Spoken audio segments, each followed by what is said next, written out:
안교 교과해설 방송을 시작하겠습니다. 이번 주부터 우리는 세 천사의 기별의 내용을 본격적으로 공부하게 됩니다. 계시록 14장 6절로 12절은 첫째와 둘째와 셋째 천사가 연속해서 큰 음성으로 기별을 전하는 방식으로 예언이 되어 있습니다. 이번 주 교과는 그 첫째 천사가 큰 음성으로 전하는 기별의 첫 번째 문장을 중심으로 우리가 실천해야 할 신앙적 교훈을 공부하게 됩니다. 그 기별은 계시록 14장 7절의 앞부분에 있는 문장, 즉 하나님을 두려워하며 그에게 영광을 돌리라는 것이죠. 자, 이 기별이 오늘 우리의 시대에 주는 신앙적 교훈이 무엇인지를 살펴보도록 하겠습니다. 먼저 교과의 내용을 다루기 전에 세 천사의 기별에 대한 재림교회의 역사적 이해를 잠깐 살펴볼까요? 이번 한 기 동안 우리는 세 천사의 기별을 중심으로 공부하게 되지만 정작 세 천사의 기별에 대한 역사적 이해와 관련된 강의는 제공되지 않고 있습니다. 그래서 본격적으로 세 천사의 기별의 내용을 다루기 전에 먼저 이번 주에 재림교회가 이해하는 세 천사 기별에 대한 본질적인 이해, 역사적 이해를 먼저 강의해 드리려고 하는 것입니다. 많은 재림교인들은 세 천사의 기별을 자기 스스로의 독특한 방식으로 이해해보고자 노력하는 경우가 많습니다. 예를 들어서 어떤 사람들은 세 천사의 기별이 창조론의 기별이라고 이렇게 강조하기도 하고요. 또 어떤 사람은 그것이 믿음으로 말미암는 의의 기별이라고 또 강조하기도 합니다. 물론 이런 주장들이 부분적으로 보면 잘못된 것은 아닙니다. 그러나 그렇게 특정 기별에 초점을 맞추는 방식으로 해석하게 되면 이 기별에 대한 재림교회의 이해의 본질을 놓치게 됩니다. 자, 재림교회 초기 지도자들은 이 기별을 역사주의적인 해석 방식으로 해석했다는 것을 먼저 이해해야 할 필요가 있습니다. 1850년에 제임스 화이트는 현재진리라고 하는 잡지에서 세 천사의 기별을 정리하는 기사를 게재하였습니다. 자, 그 기록에 따르면 첫째 천사의 기별은 윌리엄 밀러가 선포한 재림운동을 말하는 것이었습니다. 계시록 14장 7절에 나타난 이는 그의 심판하실 때가 이르렀음이니 라는 이 기별은 바로 윌리엄 밀러의 재림운동에서 선포된 재림의 심판을 말하는 것으로 이해한 것이죠. 자, 그리고 둘째 천사의 기별은 바벨론이 무너졌다라는 기별인데 이것은 1843년에 찰스 피치가 내 백성아 거기서 나오라는 기별과 함께 전파되었다라고 이렇게 이해를 했습니다. 자, 재림 신자들은 타락한 교회로부터 나와서 재림운동에 참여하라는 이 찰스 피치의 기별을 둘째 천사의 기별로 이해한 것이었습니다. 그러나 여러분들이 잘 아는 것처럼 재림운동이 실패하였죠. 자, 1845년에 안식일 진리를 깨달은 조셉 베이츠는 그 이듬해인 1846년에 제7일 안식일 영원한 표징이라는 책을 집필했는데 이 책에서 안식일 교리를 셋째 천사의 기별로 이해했습니다. 자, 그는 짐승의 표를 일요일 예배로 해석하고 하나님의 인인 안식일을 지키는 것이 성도들의 특징, 즉 하나님의 계명과 예수에 대한 믿음을 가진 자들이라고 설명하는 것입니다. 안식일을 준수하는 재림 신도들은 이런 조셉 베이츠의 해석을 받아들여서 자신들을 셋째 천사로 규정합니다. 자, 이것이 세 천사의 기별에 대한 역사적인 이해라고 볼 수 있습니다. 이런 이해의 기초에서 엘렌 화이트는 대부분의 글에서 셋째 천사라는 표현을 사용하고 있죠. 물론 그가 세 천사의 기별이라는 단어를 언급하기도 합니다. 그 이유는요, 첫째와 둘째 천사의 기별이 밀러의 재림운동에서 선포된 것은 사실이었지만 사실 그 첫째와 둘째 천사의 기별에 포함된 일부의 내용들은 안식일 준수 재림 신도들에 의해서 수정되었고 그래서 재림교회는 셋째 천사이면서 동시에 세 천사의 삼중기별을 전파하는 정체성을 가진 것으로 이해되었습니다. 자, 이런 역사적 이해의 기초에서 우리는 이제 계시록 14장 6절로 12절에 등장하는 세 천사의 기별을 올바로 이해할 필요가 있습니다. 오늘 우리는 첫째 천사의 기별 중에서 오프닝 메시지를 공부하게 됩니다. 자, 그 내용은 계시록 14장 7절에 기록된 것처럼 하나님을 두려워하며 그에게 영광을 돌리라는 것입니다. 이 기별은 첫째 천사의 기별의 핵심인 이는 그의 심판하실 시간이 이르렀음이니라는 중대한 요인과 더불어서 주어진 기별이죠. 자, 왜 우리는 하나님을 두려워하면서 그에게 영광을 돌려야 한다는 것입니까? 네, 심판의 시간이 이르렀기 때문이라는 것이죠. 자, 이것이 첫째 천사의 기별의 내용입니다. 그렇다면 이 기별에서 강조하는 하나님을 두려워하며 그에게 영광을 돌리라는 기별은 구체적으로 무엇을 요구하는 것일까요?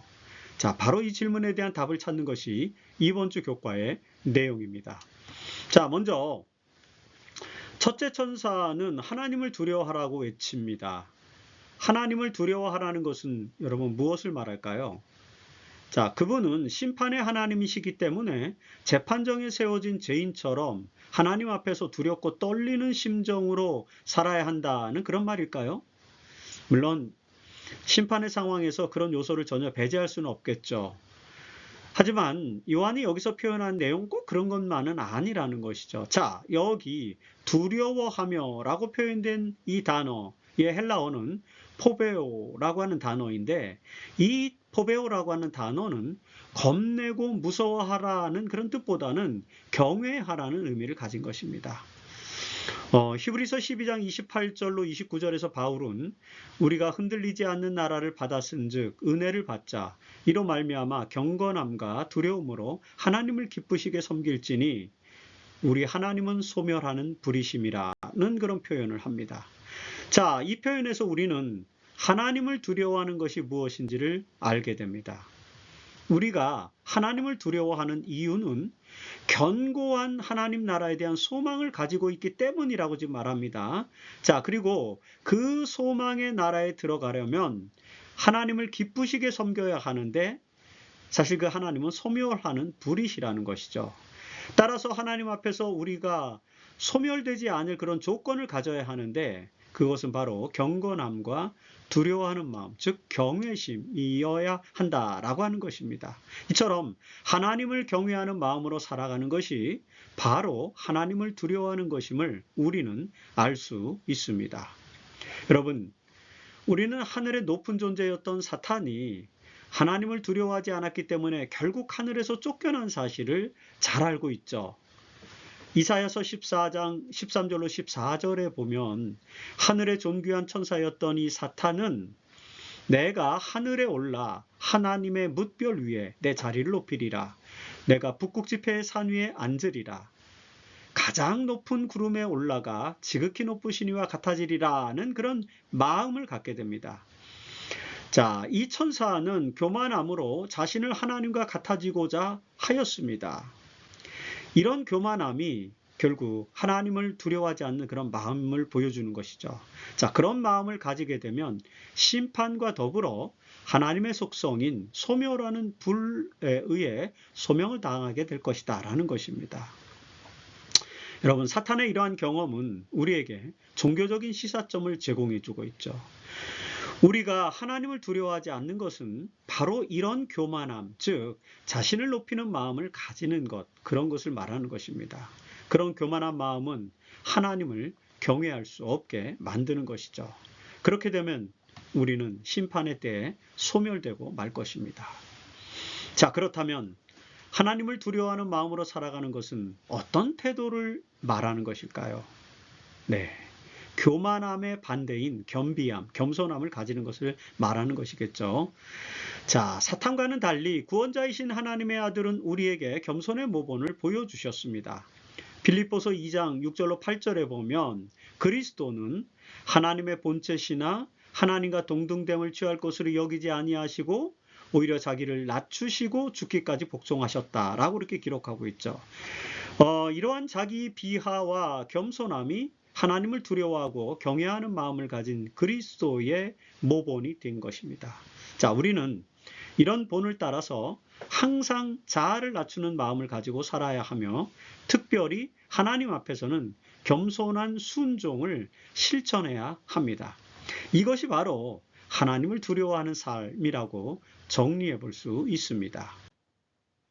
그렇다면 하나님을 경외하고 순종하는 삶은 구체적으로 어떤 삶을 말하는 것일까요?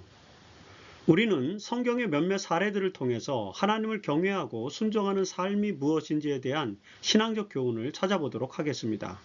자, 첫째, 하나님을 경외하는 것은 하나님의 명령에 순종하는 삶을 말하는 것입니다. 우리는 성경의 많은 곳에서 하나님의 계명에 순종하는 것이 하나님을 경외하는 것이라는 사실을 배울 수 있습니다.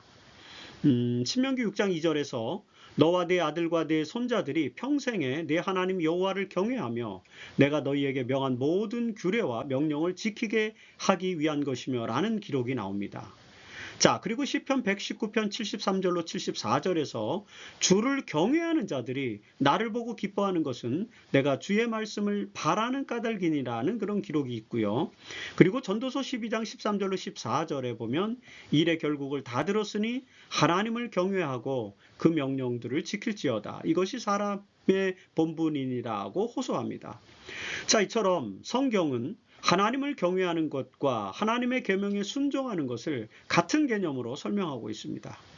따라서 우리가 하나님을 경외하는 삶을 산다는 것은 곧 하나님의 계명에 순종하는 삶을 사는 것입니다. 하나님의 계명은 우리의 마음속에 있는 도덕률이죠. 그 도덕률, 즉 선의지를 따라 살아간다면 우리는 언제나 하나님을 경외하는 삶을 살게 된다는 것입니다. 자, 그리고 둘째, 하나님을 경외하는 삶은 언제나 축복이 약속되어 있다는 것입니다. 시편 34편 9절에는 너희 성도들아 여호와를 경외하라. 그를 경외하는 자에게는 부족함이 없도다라고 노래하죠. 그리고 잠언 19장 23절에는 여호와를 경외하는 것은 사람으로 생명에 이르게 하는 것이다 라고 교훈합니다. 그리고 말라기 3장 16절에는 여호와를 경외하는 자와 그의 이름을 존중히 여기는 자를 위하여 여호와 앞에 있는 기념책에 기록하셨느니라고 선언합니다. 자, 이처럼 여호와를 경외하는 삶, 즉 여호와의 계명에 순종하고 하나님을 두려워하는 사람들은 생명의 축복이 약속되어 있다는 것을 우리는 두 번째 교훈으로 살펴볼 수 있습니다. 그리고 셋째, 하나님을 경외하는 삶은 참된 예배를 실천하는 삶을 말하는 것입니다. 시편 5편 7절에서 오직 나는 주의 풍성한 사랑을 힘입어 주의 집에 들어가 주를 경외함으로 성전을 향하여 예배하리이다 라고 노래하죠. 자, 주를 경외하는 사람은 성전을 향하여 예배하게 된다는 것입니다. 그렇다면 하나님을 경외하는 참된 예배는 무엇일까요? 그것은 여러분 하나님을 찬양하는 것이며 하나님의 은총에 감사하는 것입니다. 그리고 하나님의 말씀에 귀를 기울여 듣고 따르며 하나님 나라의 도래를 간절히 기다리고 기도하는 것이겠죠. 자, 이처럼 항상 기뻐하고 쉬지 말고 기도하고 범사에 감사하는 삶이 하나님께 참된 예배를 드리는 것이고 그것이 바로 하나님을 경외하는 것이다 라고 우리가 정리를 해볼 수 있는 것입니다.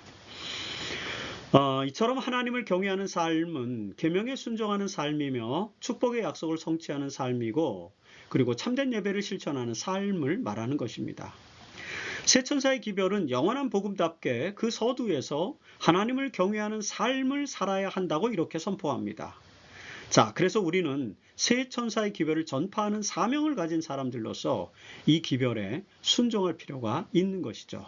그래서 엘렌 G 화이트는 각 시대의 대쟁투 436페이지에서 이것과 관련해서 이런 권면을 우리에게 하고 있습니다.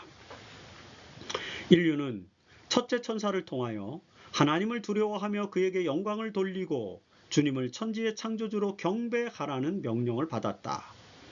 사람이 이 일을 하려면 하나님의 계명을 지켜야 한다. 하나님의 계명을 지키지 아니하면 어떤 예배로도 하나님을 기쁘시게 할 수 없다. 여러분, 하나님을 두려워하는 것, 즉 하나님을 경외하는 삶을 사는 것은 하나님께 영광을 돌리는 삶이라는 것입니다. 이러한 균형진 삶의 태도가 바로 첫째 천사가 강조하는 기별의 내용인 것이죠.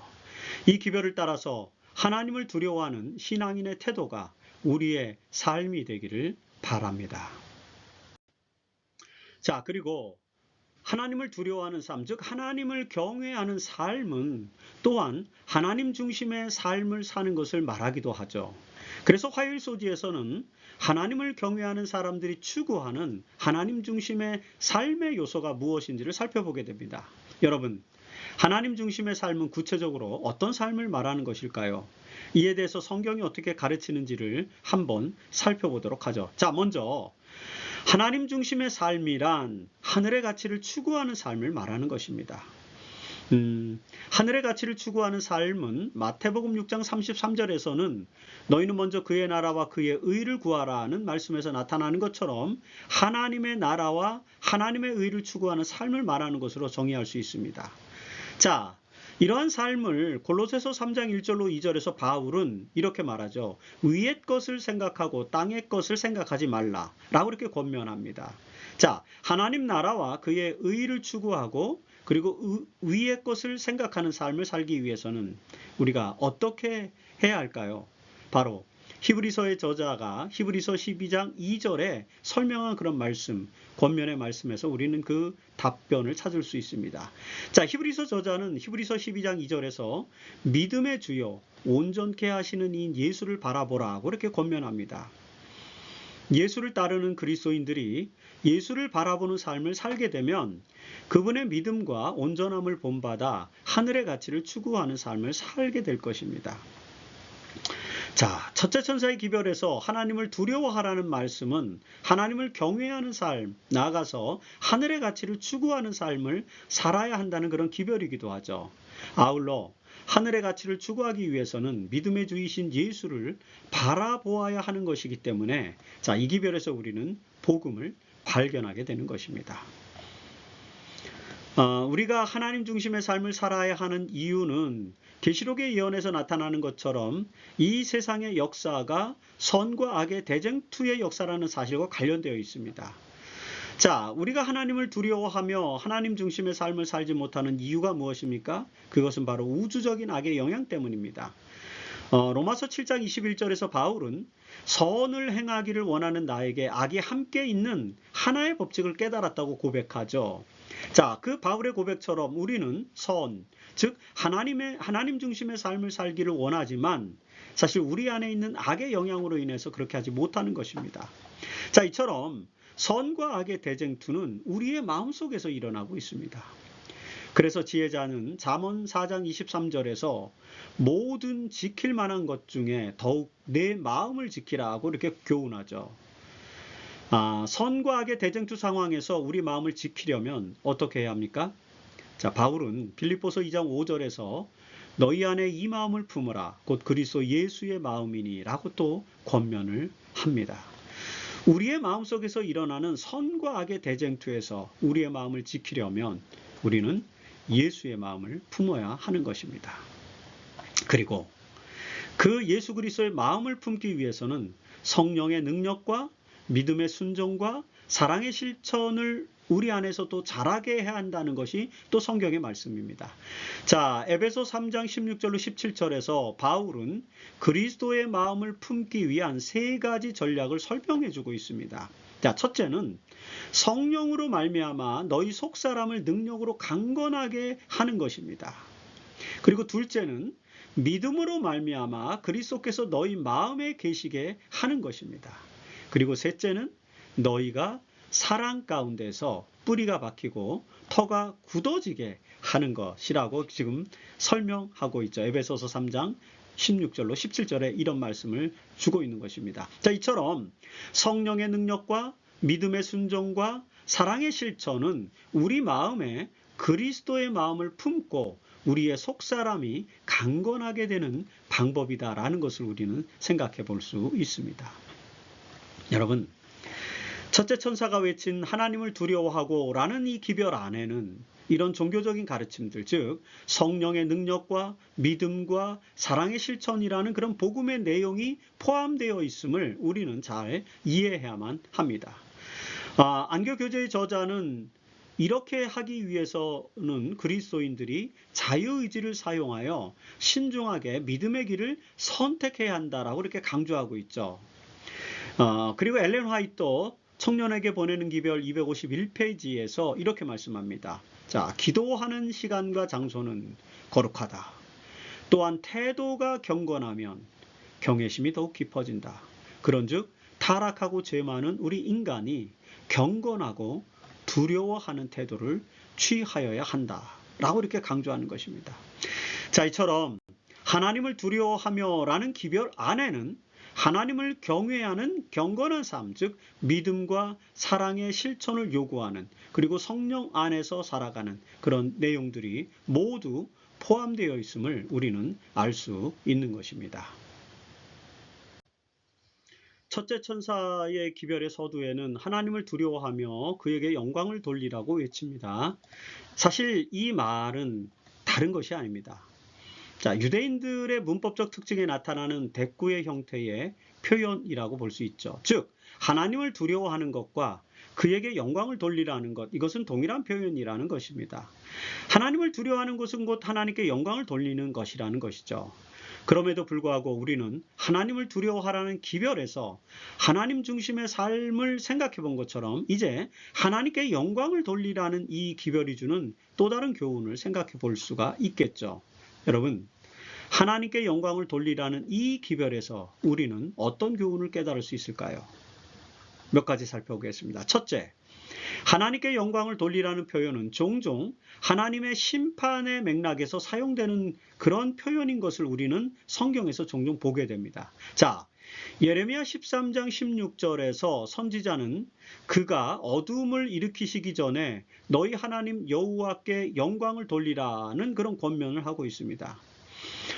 그리고 이 말씀에 보면은 여호와께 영광을 돌리지 아니하면 너희 바라는 빛이 사망의 그늘로 변하여 침침한 어둠이 되게 하실 것이다 라고 이런 설명들을 하게 됩니다. 이처럼 여러분, 심판을 피하는 길은요, 하나님께 영광을 돌리는 길입니다. 이렇게 해서 심판과 하나님께 영광이 같이 섞여져 있는 것이죠. 그래서 요한계시록 14장 6절로 7절에서 나타나는 이 표현, 하나님께 영광을 돌리라 이는 그의 심판하실 시간이 이르렀음이니 라는 이 표현은 예레미야가 표현한 내용의 개념과 유사한 것임을 우리는 알 수 있는 것입니다.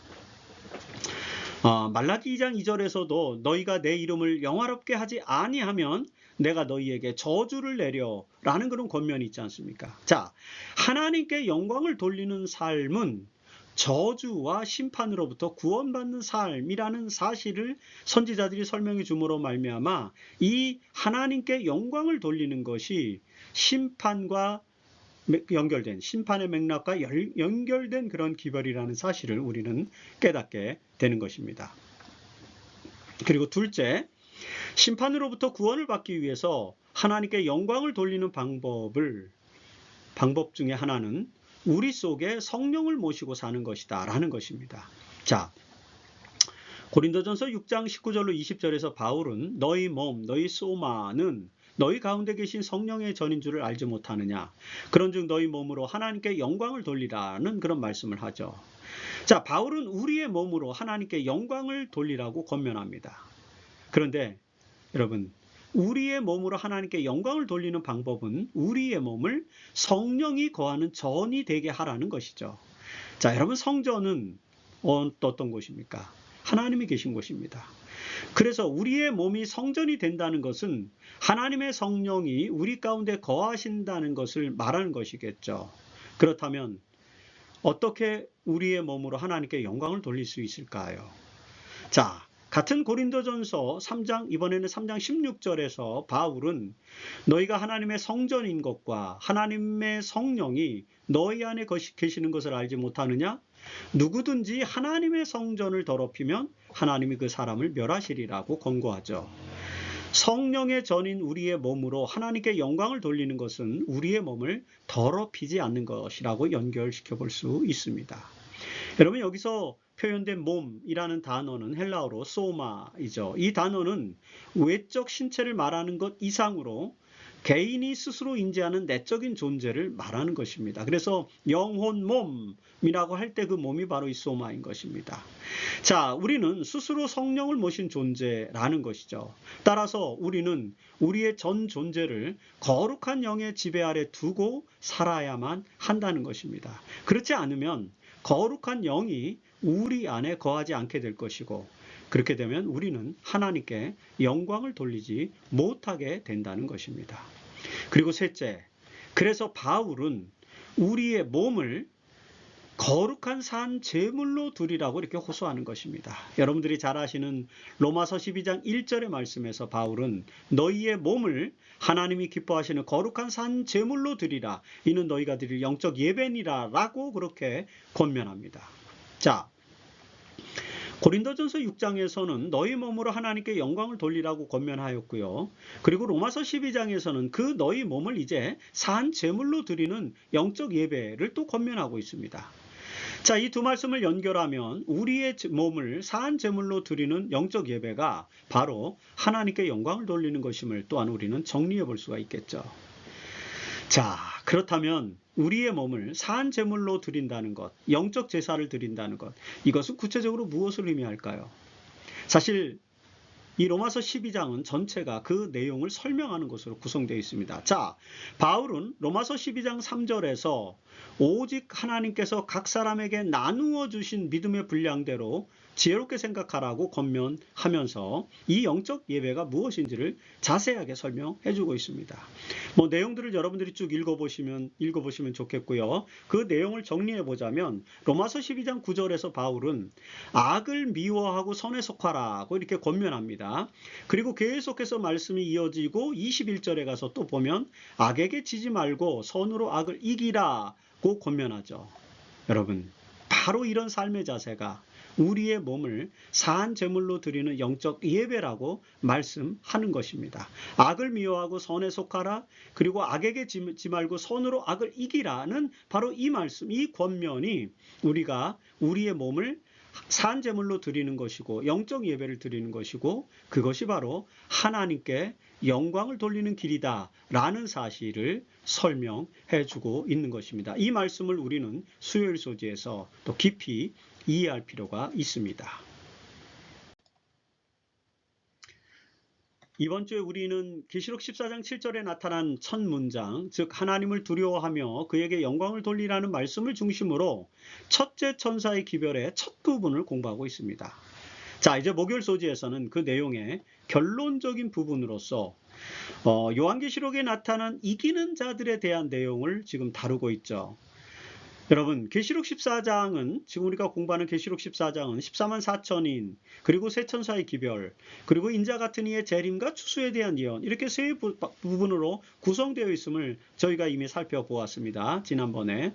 자, 이 예언 속에 나타나는 백성들은 사실 계시록에서 이기는 자로 묘사되고 있다는 것입니다.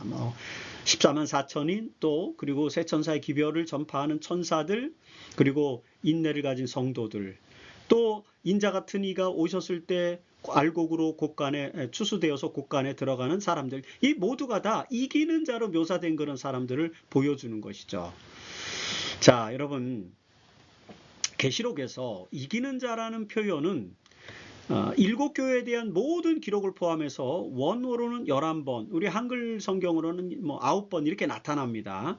자, 계시록 2장 7절에서 에베소 교회에 보내는 기별에서 이기는 자에게는 내가 하나님의 낙원에 있는 생명나무의 열매를 주어 먹게 하리라고 예언하고 있죠.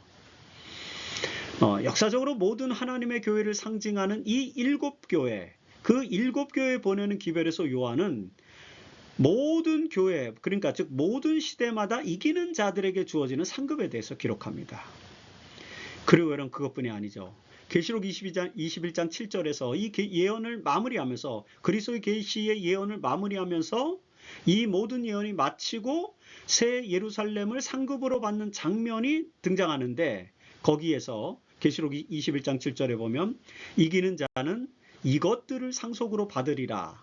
나는 그의 하나님이 되고 그는 내 아들이 되리라는 그런 기록을 또 보여줍니다. 이처럼 계시록은 선과 악의 대쟁투에서 이기는 자에 대한 궁극적인 축복이 예언되어 있는 말씀이다라고 볼 수 있습니다. 그렇다면 그 이기는 자는 어떤 특징을 가지고 있을까요? 계시록 14장에 기록된 세 천사의 기별의 마지막 부분에 그 특징이 나타나죠. 여러분들이 잘 아시는 계시록 14장 12절에서 성도들의 인내가 여기 있나니 그들은 하나님의 계명과 예수에 대한 믿음을 지키는 자니라고 이렇게 기록하고 있습니다. 이 기록에서 우리는 계시록에 나타난 이기는 자의 특징을 이해할 수 있죠. 그들은 선과 악의 대쟁투에서 인내심을 가지고 투쟁한 하나님의 백성들, 즉 성도들입니다. 그리고 그 성도들을 특징 짓는 것은 바로 하나님의 계명을 지키고 예수에 대한 믿음을 따라 사는 자들이라는 것이죠. 여러분, 계시록 14장에 나타난 세 천사의 기별이 영원한 복음인 이유는 바로 이 이기는 자들에 대한 기별이 들어있기 때문입니다. 우리는 이기는 자, 즉 성도가 되기 위해서 하나님의 계명에 순종하며 예수 그리스도를 믿는 믿음으로 살아가야 한다는 것입니다. 그런데 여러분, 특별히 이 이기는 자가 그리스도에 대한 믿음을 가져야 한다고 했는데 그 이유가 무엇일까요? 그 이유가 신약 성경에는 사실 자세하게 설명되어 있습니다. 그 이유는 바로 예수께서 우리를 구원하시기 위해서 선악의 쟁투에서 먼저 승리하셨기 때문인 것이다 라고 이렇게 볼 수 있는 것입니다. 그분의 승리가 우리로 하여금 이기는 자가 되게 해주신 그런 것이죠. 자, 히브리서 4장 14절로 16절에서 그리스도는 모든 일에 우리와 똑같이 시험을 받으신 이로되 죄는 없으신 분입니다. 자, 시험을 받았지만 죄가 없다. 이 말은 무슨 말이에요? 그분은 우리와 같은 모든 시험에서 승리하신 승리자이기 때문에 그 승리로 하늘로 승천하셔서 대제사장이 되신 것입니다. 그래서 우리는 그분을 굳게 잡는 믿음을 가지고 살아가야 한다라고 하는 것이죠. 자, 그리고 16절에 표현한 것처럼 히브리서 4장 16절에 있는 것처럼 우리는 긍휼하심을 받고 때를 따라 돕는 은혜를 얻기 위하여 이제 그 은혜의 보좌 앞에 그리스도께서 계신 그 은혜의 보좌 앞에 담대히 나아갈 것이라는 것입니다. 여러분, 우리가 선악의 대쟁투에서 이기는 자가 되는 것은 먼저 그리스도께서 그 싸움에서 영원히 승리하셨기 때문인 것입니다. 그리고 하늘로 승천하신 그분께서는 승리자로서 언제나 우리를 돌봐주실 것이기 때문입니다. 그래서 우리는 그분의 은혜를 얻기 위하여 그분께서 계신 그 보좌로 담대히 나아갈 수 있는 것입니다. 계시록 14장의 세 천사의 기별에서 우리가 얻을 수 있는 또 하나의 기별은 바로 이 이기는 자가 될 것이라는 희망의 기별, 즉 영원한 복음이라는 사실을 목요일 소지에서 기억해 주시기를 간절히 바랍니다. 지금까지 우리는 계시록 14장 7절에 나타난 하나님을 두려워하며 그에게 영광을 돌리라는 말씀의 기초에서 우리가 하나님을 경외하고 영광을 돌리는 것이 어떤 삶을 말하는 것인지를 살펴보았습니다. 우리는 겸손한 마음으로 하나님을 경외하고 하나님의 명령을 순종하는 삶을 통해서 하나님 중심의 삶을 살아야 하며, 그리고 우리 몸을 성령이 거하시는 전이 되게 하고, 그리고 그 몸으로 영적 예배를 드리는 삶을 살아감으로써 그분께 영광을 돌리는 이기는 자들이 되어야 한다라는 것입니다. 이것이 이번 주 교과의 내용을 요약한 그런 내용입니다. 자, 이제 교과를 마무리하면서 엘렌 화이트의 권면을 읽어보도록 하겠습니다. 교회증언 이건 140페이지에 기록된 말씀입니다. 세상을 이긴 이김은 이것이니 곧 우리의 믿음이니라. 믿는 자에게는 모든 것이 가능하다. 우리가 원하는 것은 무엇이나 기도하고 그것을 받은 줄로 믿으면 우리는 받게 될 것이다. 이 믿음은 칠흑 같은 구름을 뚫고 의기소침하여 시리에 빠진 영혼에게 빛과 소망을 준다. 당혹함과 근심스러운 두려움, 악한 생각 등은 이러한 믿음과 신뢰가 없기 때문에 생긴다. 하나님께서는 그들이 온전히 신뢰할 때 그 백성들을 위하여 큰 일을 하실 것이다. 사랑하는 여러분들이시여, 계시록에 예언된 이기는 자가 되기 위해서는 믿음이 필요하다는 그런 말씀입니다. 우리는 믿음으로 기도하고 소망을 또 가져야 합니다. 우리가 온전히 그리스도를 믿고 신뢰할 때 하나님께서는 우리를 위하여 크고 놀라운 일을 행하실 것입니다. 우리의 삶 속에서 이런 놀라운 능력이 나타나는 경험을 하게 되기를 간절히 바랍니다. 예수에 대한 믿음을 가지고 승리하는 삶을 살게 되는 저와 여러분이 되기를 바라면서 이번 주 교과해설 방송을 마치겠습니다.